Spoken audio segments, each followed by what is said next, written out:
اب ہم دیکھیں گے کہ طنز و مزاح کا ادبی مفہوم کیا ہے۔ تو ادبی اصطلاح میں طنز و مزاح سے مراد ایسی تحریریں ہیں جن میں اسلوب بیان کی شوخی، چونکہ آپ اسلوب کا پہلا لیکچر جو ہے وہ سن چکے ہیں تو سمجھ آ جانی چاہیے کہ ادبی اصطلاح میں طنز و مزاح سے مراد ایسی تحریر ہے جس میں اسلوب بیان کی شوخی، جملوں کی مخصوص ساخت اور الفاظ کے الٹ پھیر کی مدد سے کرداروں اور واقعات کی ایسی تصویر پیش کی جاتی ہے کہ پڑھنے والے کے ہونٹوں پر بے اختیار مسکراہٹ آ جائے۔ یا پھر یوں بھی کہا جا سکتا ہے کہ طنز وہ تحریر ہوتی ہے جس میں طنز نگار ہنسی مذاق کے پردے میں کسی فرد یا معاشرے پر شدید اور بے رحمانہ انداز میں تنقید کرتا ہے، یہ ہے طنز۔ یعنی طنز کے پردے میں کوئی رحم نہیں ہوتا۔ آگے بڑھیں گے، گویا طنز کی مثال اس کڑوی کسیلی گولی کی مانند ہے جسے انداز بیان کی شکل میں لپیٹ کر پیش کیا جائے۔ بہت خوبصورت مثال ہے یہ، مجھے بہت پسند ہے۔ فرائیڈ طنز کے حوالے سے کہتا ہے سینس از نان سینس، یعنی بظاہر بے تکی باتوں میں سے تک کی بات کا پوشیدہ ہونا۔ بہت خوبصورت بات کہی فرائیڈ نے، ماہر نفسیات ہے، اس نے کہا کہ سینس از نان سینس، یعنی بظاہر بے تکی باتوں میں سے تک کی بات کا پوشیدہ ہونا دراصل جو ہے وہ طنز ہے۔ اور اب ہم دیکھیں گے کہ مزاح کیا ہے۔ تو مزاح صرف اپنی کمزوریوں پر مسکرانے کا نام نہیں ہے، بلکہ اس کے ذریعے معاشرے کی اصلاح کا فریضہ بھی انجام دیا جا سکتا ہے۔ مزاح میں طنز کسی بے رحمی، نشتریت اور کاٹ نہیں ہوتی۔ مزاح زندگی کی ناہمواریوں کے اس ہمدردانہ شعور کا نام ہے جس کا فنکارانہ اظہار ہو جائے۔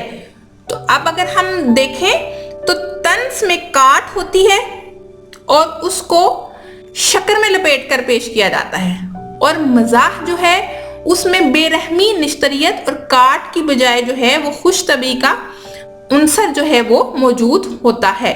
تو یوں ہم نے طنز اور مزاح میں کہ نہ صرف ہم نے معنی جان لیے، اس کی تعریف جان لی، بلکہ ہم نے طنز اور مزاح کے فرق پر بھی جو ہے وہ روشنی ڈالی ہے۔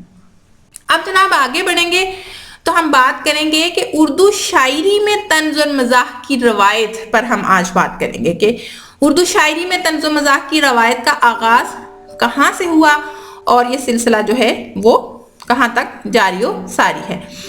تو اس میں ہم اگر دیکھیں تو شاعری میں مزاح یا طنز کا عمل ایک انتہائی پیچیدہ تخلیقی عمل ہونے کے ساتھ ساتھ دو آتشہ بھی ہے، کیونکہ ایک تو شاعری بذات خود تمام ادب میں انتہائی لطیف، تخلیقی اور فنکارانہ عمل ہے، پھر مزاح یا طنز جسے فنکار شعوری عمل کو تخلیقی واردات کا حصہ بنا کر پیش کرتا ہے، گویا ایک دوہرا جو ہے وہ عمل پیش کرتا ہے۔